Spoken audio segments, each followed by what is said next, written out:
মতামতকে উপেক্ষা করে কোরআন এবং সহিহ হাদিস মেনে চলতে চাই তারাই আহলে হাদিস। পৃথিবীতে যেখানে যারা মানুষের মতামতকে উপেক্ষা করে কোরআন এবং সহিহ হাদিস মেনে চলতে চাই তারাই আহলে হাদিস। পৃথিবীতে যেখানে যারা মানুষের মতামতকে উপেক্ষা করে কোরআন এবং সহিহ হাদিস মেনে চলতে চাই তারাই আহলে হাদিস। আর একটি কথা মনে রাখবেন, পৃথিবীতে হিন্দু বিদ্বান হোক, ইহুদি খ্রিস্টান বিদ্বান হোক, মুসলমান বিদ্বান হোক, কলমে লিখতে গিয়ে ইসলামী দলগুলিকে উল্লেখ করে যাদেরকে মুক্তিপ্রাপ্ত দল বলে ঘোষণা করেছেন সেই দলটার নাম হচ্ছে আহলে হাদিস। বিশ্বাস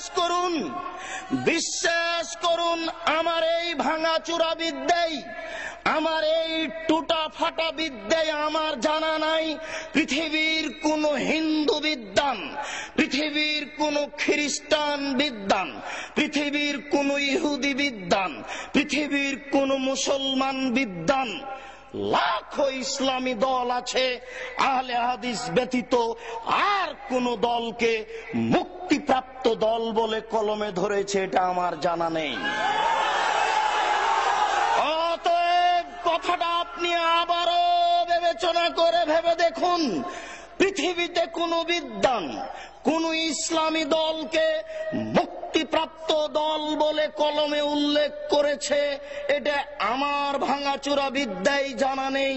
শুধুমাত্র একটি দলকে মুক্তিপ্রাপ্ত দল বলে ঘোষণা করেছে, সেটাই হচ্ছে আহলুল হাদিস।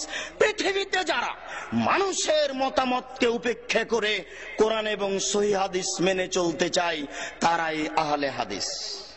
বিশ্বাস রাখুন আপনি, এই সহিহ হাদিস বলি এই জন্য ভালো মন্দ দুটাই একাকার হয়ে আছে। সৌদি আরব থেকে ইসলাম বের হয়ে ইরাকে ঢুকেছে, ইরাক থেকে বের হয়ে ইরানে গেছে, ইরান থেকে বের হয়ে পাক ভারতে এসেছে। আস্তে আস্তে ইসলাম উল্টে গেছে।